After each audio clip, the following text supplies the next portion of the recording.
Hi guys, अस्सलाम वालेकुम।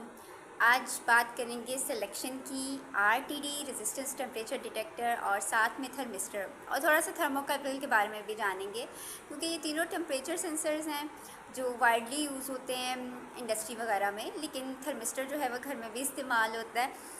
जैसे मीट थर्मोमीटर में हमने जो कैलकुलेट किया था ह्यूमिडिटी क्या एक एक्सपेरिमेंट किया था, तो वो बेसिकली जो घर के होते हैं थर्मोमीटर्स जो होम यूज़ के होते हैं और सस्ते भी होते हैं, उसमें थर्मिस्टर लगा होता है।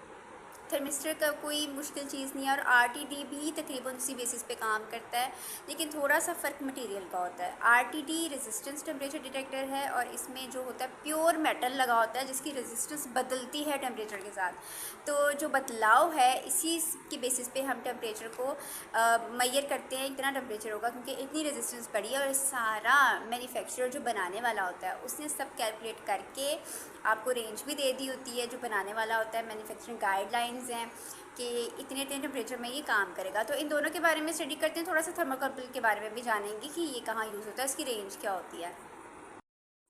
अच्छा गाइस, अगर सेलेक्ट करना हो, जैसे मैं हूँ एक आम बंदी हूँ, मैं सपोज़ इंजीनियर नहीं हूँ, तो मैं भी कोई चीज़ ख़रीदना चाहूँगी तो मैं हर चीज़ देखती हूँ कि अच्छा ये मेरे पर्पस के मुताबिक है, इसकी कॉस्ट मुझे कितनी पड़ेगी, मेरे पास इतने पैसे हैं भी या नहीं, और ये मेरे मुताबिक काम करेगा कि ये नहीं करेगा। इसी तरह हम अगर इंजीनियर्स होते हैं और हमने अपने प्लांट पे कोई चीज़ डिज़ाइन करनी है और लगानी है कि मैंने एक टेम्परेचर मेजर करना है किसी भी चीज़ का, किसी रिएक्टर में, किसी फर्नेस में या तो मैं कौन सा टेम्परेचर सेंसर जो है वो चूज़ करूँगी। एक तो चीज़ होती है मेरी रेंज की, कोई भी टेम्परेचर सेंसर है वो मेरी रेंज में नहीं आ रहा, मुझे 1000 डिग्री सी का टेम्परेचर मेजर करना है, तो मैं आरटीडी या थर्मिस्टर यूज़ नहीं कर सकती क्योंकि आरटीडी की रेंज होती है -200 से +600 डिग्री सी के दरमियान इनकी रेंज होती है। तो अगर इससे आगे पीछे रेंज होगी तो मैं आरटीडी नहीं ख़रीदूँगी या मैं नहीं लगा सकती। इसी तरह थर्मिस्टर की रेंज उससे भी कम होती है। थर्मिस्टर की होती है तकरीबन -50 डिग्री सी से +200 डिग्री सी इसकी रेंज हो सकती है। तो इसकी रेंज आरटीडी से भी कम है। तो अगर मेरा पर्पज़ है कि मुझे सस्ता भी चाहिए और मेरी रेंज के अंदर आ रहा है मेरा टेम्परेचर जिसको मैंने मेजर करना है और सस्ता भी है, तो मैं थर्मिस्टर सेलेक्ट करूँगी। थर्मिस्टर का ये होता है कि थोड़ी सी एक्यूरेसी कम होती है और थर्मिस्टर भी इसका प्रिंसिपल वही होता है कि ये इसमें ऐसा पुर्जा लगा होता है जो सेमीकंडक्टर कहलाता है, जिसकी रेजिस्टेंस बदलती है टेम्परेचर के साथ। तो जब हम प्रोब डालते हैं किसी चीज़ में तो वो जो रेजिस्टर होता है उसकी रेजिस्टेंस चेंज हो जाती है, वोल्टेज अंदर खुद दिया जाता है, ठीक है, इसके सर्किट में। तो रेजिस्टेंस चेंज होती है, उसके बाद मैन्युफैक्चरर ने अंदर लुकअप टेबल में सारा डेटा लिखा होता है कि अगर ये रेजिस्टेंस होगी तो इतना टेम्परेचर होगा, तो वो हमारे पास रीडिंग आ जाती है। अच्छा, थर्मिस्टर के केस में सेमीकंडक्टर मटेरियल होता है, ये दो तरह का आता है। एक तो एनटीसी है, नेगेटिव टेम्परेचर कोएफिशिएंट कहते हैं, इसकी रेजिस्टेंस कम होती है टेम्परेचर के साथ, तो इस बेसिस पे वो कैलकुलेट करता है टेम्परेचर। और जो दूसरी किस्म है वो पीटीसी बेस्ड है, पॉजिटिव टेम्परेचर कोएफिशिएंट होता है इसका मतलब होता है कि जब टेम्परेचर बढ़ेगा तो इसकी रेजिस्टेंस भी बढ़ जाती है, तो उसकी बेसिस पे ये कैलकुलेट करता है टेम्परेचर को। तो एक तो ये कि थोड़ी सी एक्यूरेसी कम होती है इसकी, इसका मतलब है कि अगर मेरा रियल टेम्परेचर 30 डिग्रीज़ है तो ये तकरीबन 29 से 31 के दरमियान कुछ शो कर देगा, मतलब करीब करीब होगा लेकिन बहुत करीब नहीं होगा ट्रू वैल्यू के, ठीक है। इसके अलावा थोड़ा सस्ता होता है, इसलिए होम यूज़ के लिए ये थर्मिस्टर ही काम आता है और फास्ट होता है, बहुत जल्दी एकदम से हमने इसको किसी चीज़ में इंसर्ट किया तो ये टेम्परेचर रीडिंग फ़ौरन से स्टार्ट कर देता है, डिटेक्ट कर लेता है टेम्परेचर को, चेंज को। अच्छा, इसके निस्बत हम आरटीडी के बारे में बात करते हैं, रेजिस्टेंस टेम्परेचर डिटेक्टर के बारे में। तो इसमें प्योर मेटल लगा होता है, थर्मिस्टर में सेमीकंडक्टर लगा हुआ था पुर्जा, इसमें प्योर मेटल होता है, ज़्यादातर प्लाटिनम यूज़ होता है, PT100 PT1000 बहुत कॉमन है। तो ये थोड़ा सा महंगा होता है क्योंकि प्योर मेटल है और इसकी कुछ फ़ायदे ये हैं कि ये एक्यूरेट ज़्यादा होता है। जो मेरा रियल 30 डिग्री है ना तो उसके बहुत करीब करीब वैल्यू ये देगा, तो ये फ़ायदा है इसका। थोड़ी सी रेंज थर्मिस्टर के मुकाबले में थोड़ी ज़्यादा होती है इसकी, -200 तक से लेकर ये +600 तक का टेम्परेचर मेजर कर सकता है।